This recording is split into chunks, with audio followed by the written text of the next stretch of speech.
ಇನ್ನು ನಿನ್ನೆ ಒಂದು ಆಶ್ಚರ್ಯಕರ ಘಟನೆ ನಡೀತು ಚಾಮುಂಡಿ ಬೆಟ್ಟದಲ್ಲಿ. ವೇದಿಕೆಯ ಮೇಲೆ ಜಿಟಿ ದೇವೇಗೌಡ ಅಂದ್ರೆ ಅವರು ಜೆಡಿಎಸ್ನ ಶಾಸಕರು ಕುಮಾರಸ್ವಾಮಿ ರಾಜೀನಾಮೆಯನ್ನ ಕೇಳಿದರು.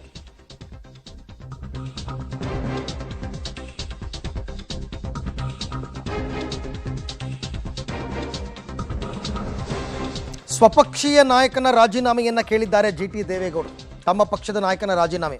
ಆಡಳಿತ ಪಕ್ಷ ಕಾಂಗ್ರೆಸ್ ಪಾಲಿಗೆ ಹಾಗಾದ್ರೆ ಜಿಟಿಡಿ ಹೇಳಿಕೆನೇ ಟಾನಿಕ್ ಆಗುತ್ತಾ ಅಂತ. ಇದು ಜೆಡಿಎಸ್ನ ಅಂತಃಕಲಹದ ಸ್ಯಾಂಪಲ್ಲ. ಹೌದು, ಒಳಬೇಗುದಿಯ ಮೊದಲ ಸ್ಫೋಟ ಇದು. ಮುಂದಿನ ದಿನಗಳಲ್ಲಿ ಈ ಜಟಾಪಟಿ ಮತ್ತಷ್ಟು ಜೋರಾಗುತ್ತೆ. ಅಂತಃಕಲಹ ಜೋರಾದರೆ ಆಪರೇಷನ್ ಹಸ್ತದ ಭೀತಿ ಎದುರಾಗುತ್ತಾ ಅಂತ. ಯಾಕೆ ಅಂದರೆ ನಿನ್ನೆ ಜಿಟಿ ದೇವೇಗೌಡರು ಮಾತನಾಡ್ತಾ ಹೇಳ್ತಾರೆ, ಸಿದ್ದರಾಮಯ್ಯನವ್ರು ರಾಜೀನಾಮೆ ಕೊಡೋ ಅವಶ್ಯಕತೆ ಏನಿಲ್ಲ. ಸಿದ್ದರಾಮಯ್ಯನವ್ರು ರಾಜೀನಾಮೆ ಕೊಡೋದಾದರೆ ಈ FIR ಯಾರ್ಯಾರ ಮೇಲೆ ಆಗಿದೆ ಎಲ್ಲರೂ ರಾಜೀನಾಮೆ ಕೊಡಬೇಕಾಗುತ್ತೆ, ಕುಮಾರಸ್ವಾಮಿನೂ ಕೊಡಬೇಕಾಗತ್ತೆ ಏನ್ಬಿಟ್ರು. JDSನಲ್ಲಿ ಒಳಬೇಗುದಿ ಅಂತಕ್ಕಂಥದ್ದು ದೊಡ್ಡದಾಗಿದೆ. ಇದಕ್ಕೆ ಕುಮಾರಸ್ವಾಮಿ ಕೂಡ ರಿಯಾಕ್ಟ್ ಮಾಡಿದ್ದಾರೆ, ಹಾಗಲಕಾಯಿಗೆ ಬೇವಿನಕಾಯಿ ಸಾಕ್ಷಿ ಅಂತ.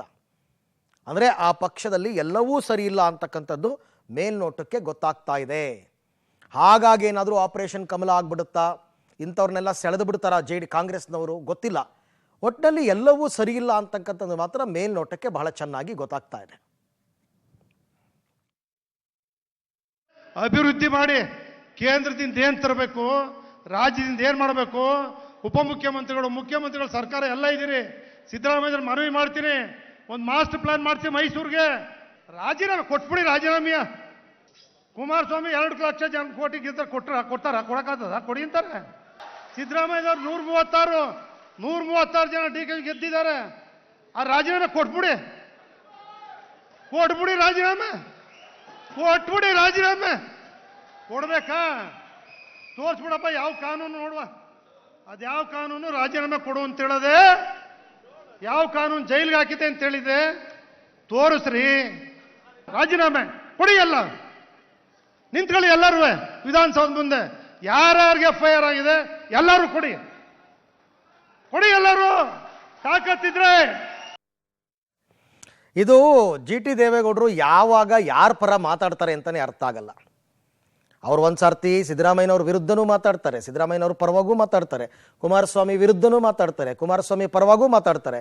ನೋಡಿ, ಈ ಥರ ಮಾತನಾಡಿದ್ರು ಆಮೇಲೆ ಹೇಳ್ತಾರೆ ನನಗೆ ಕುಮಾರಸ್ವಾಮಿ ಮಧ್ಯದಲ್ಲಿ ಆ ಥರ ಭಿನ್ನಾಭಿಪ್ರಾಯ ಏನಿಲ್ಲಪ್ಪ ಅಂತಾರೆ. ಈಗ ಒಂದು ಕಡೆ JDS ಮತ್ತು ಕಾಂಗ್ರೆಸ್ BJP ಸೇರಿಕೊಂಡು ಒಗ್ಗಟ್ಟಾಗಿ ರಾಜೀನಾಮೆಗೆ ಆಗ್ರಹಿಸ್ತಾ ಇರಬೇಕಾದ್ರೆ JDS ಶಾಸಕರ ಬಾಯಲ್ಲೇ ಈ ಥರ ಮಾತು ಬಂದರೆ ರಾಜೀನಾಮೆ ಕೊಟ್ಬಿಡಿ ಅಂತಂದರೆ ಯಾಕೆ ಕೊಡಬೇಕು ಅಂತ ಕೇಳ್ತಾರೆ ಅವರು. ಸೊ ಇದು ನಾನು ಆಗಲೇ ಹೇಳಿದ್ದು, JDSನಲ್ಲಿ ಎಲ್ಲವೂ ಸರಿ ಇಲ್ಲ ಅನ್ನೋದಕ್ಕೆ ಇದು. ಇದಕ್ಕೆ ಕುಮಾರಸ್ವಾಮಿ ಅವರು ರಿಯಾಕ್ಟ್ ಮಾಡಿದ್ರು. ಅವರು ಬಹಿರಂಗವಾಗಿ ಹೇಳ್ಕೊಂಡ್ರು, ಹಾಗಲಕಾಯಿಗೆ ಬೇವಿನಕಾಯಿ ಸಾಕ್ಷಿ ಅಂತ ಹೇಳಿದ್ರು. ಜಿಟಿ ದೇವೇಗೌಡರು ಯಾವ ಥರ ಮಾತಾಡ್ತಾರೆ ಅಂತಲೇ ಗೊತ್ತಾಗಲ್ಲ, ಇದಕ್ಕೆಲ್ಲ ಮಹತ್ವ ಕೊಡೋದು ಬೇಕಾಗಿಲ್ಲ ಅಂತ ಅವರು ಮಾತನಾಡಿದ್ರು. ಬಟ್ ನಿನ್ನೆ ಕಾರ್ಯಕ್ರಮ ಆ್ಯಕ್ಚುಲಿ ಚಾಮುಂಡೇಶ್ವರಿ ಕ್ಷೇತ್ರದ ಶಾಸಕರೇ ಜಿಟಿ ದೇವೇಗೌಡರು. ನಿನ್ನೆ ಕಾರ್ಯಕ್ರಮದ ಅಧ್ಯಕ್ಷತೆಯೂ ಕೂಡ ಅವ್ರದ್ದೇನೆ. ಪ್ರತಿ ಬಾರಿನೂ ಅವ್ರ ಶಾಸಕರಾಗಿದ್ದಾಗ ಅವ್ರದ್ದೇ ಅಧ್ಯಕ್ಷತೆ ಇರುತ್ತೆ. ಹಾಗಾಗಿ ಆ ಸಭೆಯಲ್ಲಿ ನಿನ್ನೆ ವೇದಿಕೆ ಮೇಲೆ ಏನು ಸಿದ್ದರಾಮಯ್ಯನವರು ಜಿಟಿ ದೇವೇಗೌಡರನ್ನು ಹೊಗಳಿದ್ದು, ಜಿಟಿ ದೇವೇಗೌಡರು ಸಿದ್ದರಾಮಯ್ಯನವರು ಹೊಗಳಿದ್ದು ಎಲ್ಲ ಭಾರಿ ನಡೀತಪ್ಪ.